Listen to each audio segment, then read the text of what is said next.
홍공 훗자. 아우 아, 이거 좋습니다. 흘러내리면 안 되는구나. 딱. 네, 딱 이렇게 딱 하면 됩니다. 아 너무 그래도 각이 손바닥이 안 보이게 완벽합니다. 파지법이. 네, 고맙습니다. 네, 반갑습니다. 저는 홍공TV의 홍공쌤이고요. 1편에 이어가지고 우리 초등학생들 글쓰기에 대해서 이렇게 이야기하고 있고, 우리 이제 권 작가님이신데 성함이 권귀현입니다. 본인도 본인 이름할 때 조금 신경을 쓰시는. 자막에 나오겠죠, 이제. 네. 발음이 어려워요. 네, 맞습니다. 근데 그만큼 귀한 이름인 것 같긴 해요. 네, 권자, 귀자, 헌자 작가님이시고, 1편 아직 못 보신 분들은 1편을 가야 이제 왜 이게 중요한지, 언제 시작을 하는지, 어떤 식으로 이제 시작을 하는지 그런 것들이 있으니까 1편을 꼭 봐주시면 좋을 것 같고, 2편이 조금 강력해요. 네. 제목을 보니까 이런 생각이 아이의 글 공부를 망친다. 와, 그래서 저는 네, 맞습니다. 보고는 야, 세다.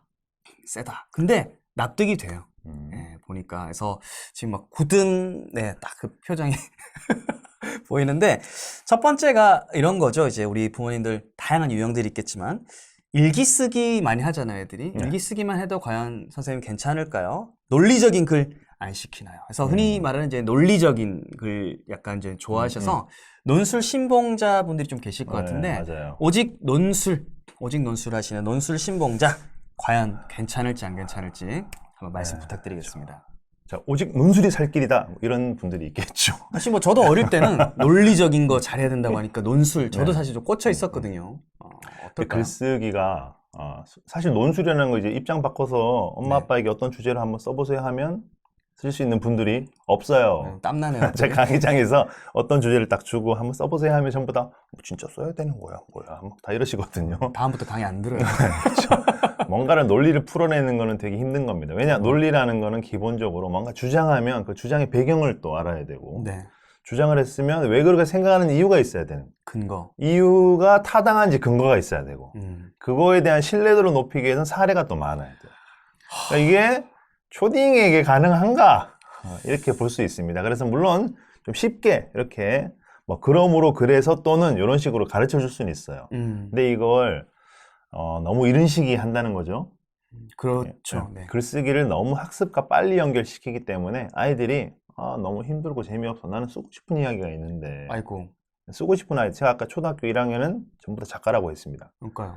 제가 그렇게 즐겁게 하는데도 불구하고 한 30%의 아이들은 저는 오늘 다른 거 쓸 거예요. 이런 애들이 있어요. 자기 그게 있네요. 그렇죠. 쓰고 싶은 게 있어. 그런데도 불구하고 막 이런 어려운 주제, 막 환경보호, 나쁜 건 아닙니다만, 네. 필요합니다만, 그런 걸 가지고 이제 글을 쓰기 시작하면 힘들다는 겁니다. 당장 와닿긴 좀 힘들겠어요. 아이들 삶에. 그래서 그냥 상상 이야기, 생활 이야기, 뭐 일기 같은 거죠. 네. 그걸 쓰게 하는 겁니다. 대신 근데 이런 것만 쓰면 시간이 너무 아깝고 그냥 이렇게 생각하시는 분이 있는데, 어떤 글이든지 다 단어와 문장을 선택해서 조합하고 만드는 과정이죠. 기본 어떤 네. 뼈를 구성하는 것 요소는 이제 그렇죠. 같다. 계속 체력을 기르는 겁니다.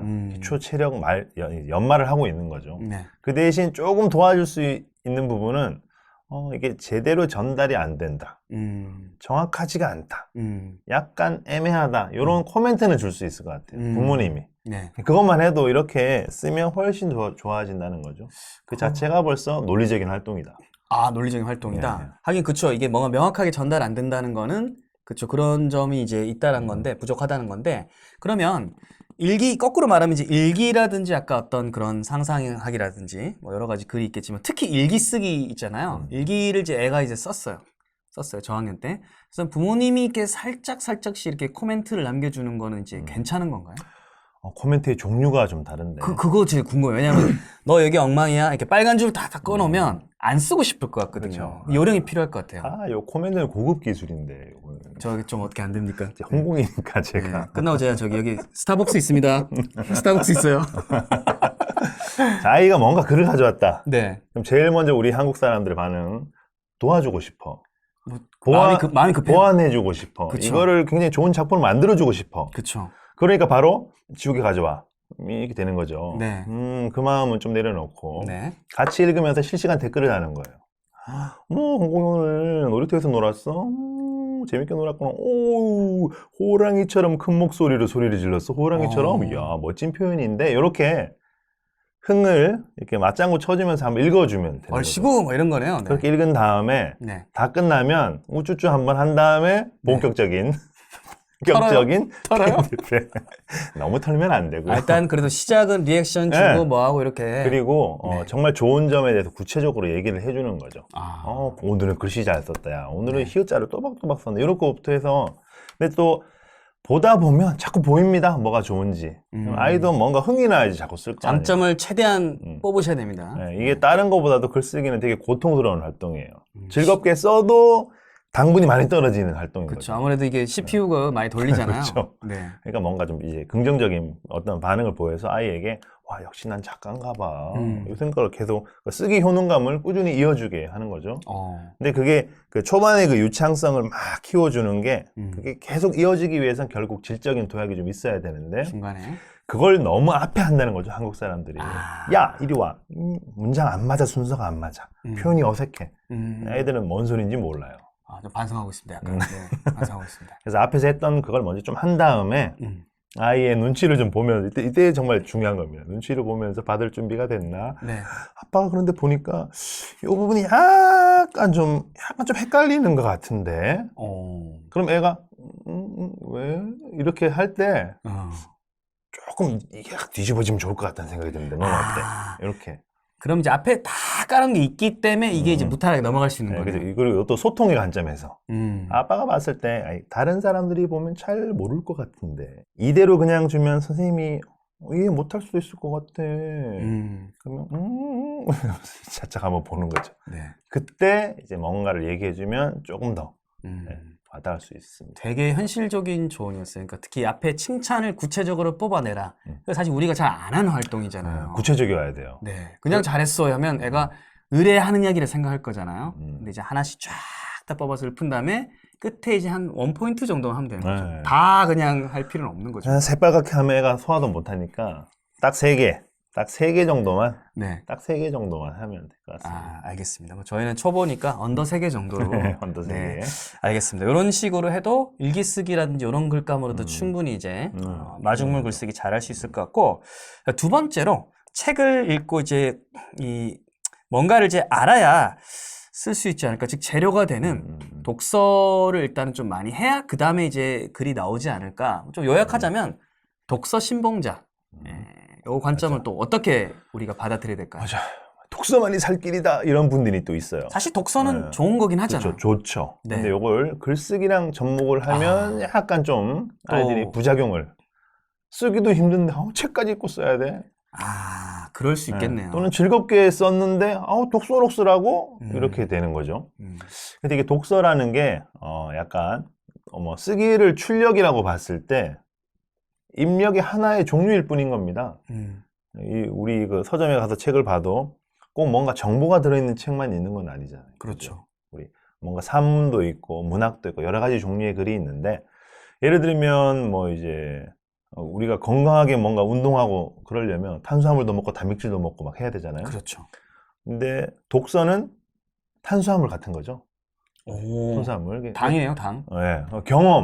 경험하고 사색하고 이런 거는 비타민, 단백질 이렇게 비교할 수 있는 겁니다. 그러니까 독서만 한다고 해서 이게 글이 좋아지진 않아요. 오히려 빨리 지칠 수도 있고 너무 좀 재미가 없을 수도 있고 그래서 가장 쉬운 방법은 일기로 시작하는 겁니다. 내가 방금 전에 경험한 거. 네. 예를 들면 우리 홍콩쌤이 아들이랑 같이 네. 글쓰기를 좀 해주고 싶어요.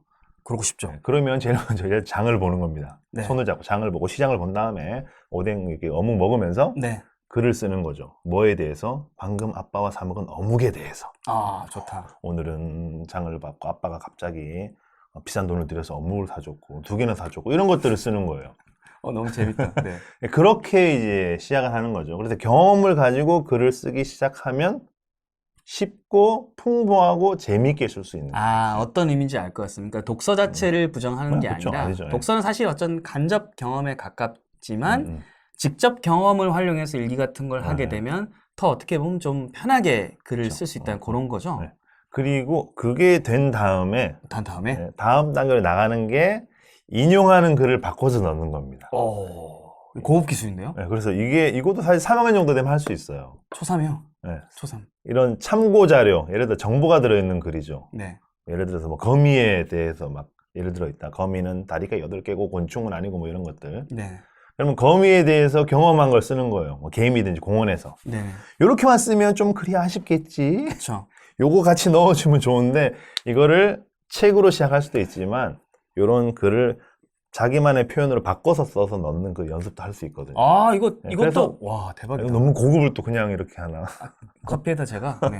사이즈업, 아무튼 사이즈업. 그래서 편안한 경험을 가지고 글을 시작한 다음에 책을 읽은 그런 내용들을 자기만의 표현으로 바꿔서 넣는 이렇게 하면 좋은데 자기만의 표현으로 바꾸는 그 힘은 이런 생활 글쓰기에서 나온다는 거예요. 아, 이게 없이 여기서 막 요약하고 트레이닝 들어가면 힘들어요. 약간 교육이나 수업 느낌이네요. 네, 책을 읽고 백자로 요약하셔. 네, 바로 그렇죠? 그거잖아요. 네, 너무 힘든 이건 애들은 너무 힘들어. 중심 문장을 찾아가지고 뒷받침 문장을 풀어서 쓰시오. 재미가 없어요 별로. 아, 물론 이런 이야기에 막 너무 재밌는 이야기면 모르겠는데 재밌는 이야기 잘 안 쓰니까. 그렇죠. 소재가. 네. 아, 너무 좋은데요. 이거 아까 그냥 생활 속에 일어나는 거 이렇게 막 쓰게 한다. 그런 것도 있었고, 이런 식의 이제 뭐 경험 있잖아요. 아까 이제 어묵 같은 거 사 먹고 네. 경험한 거를 글로 옮기고 이런 과정 너무 좋은 것 같고, 그런 게 좀 되면서 아까 이제 거미같이 내가 생활 속에서 또 어떻게 하다 보면 또 볼 수도 있는 건데, 그걸 또 참고한 글을 갖고 또 내가 또 다르게 이제 옮겨보는 거 되면 단계별로 조금씩 길이 보이는 것 같다는 네. 생각이 들어요. 와, 굉장히 좀 고급 정보예요. 그래서 논술, 혹은 독서 쪽으로 너무 시작하면서 이제 학습 쪽으로 안 빠졌으면 좋겠다는 메시지를 이해하시면 될 것 같고, 자, 그 다음에 마지막입니다.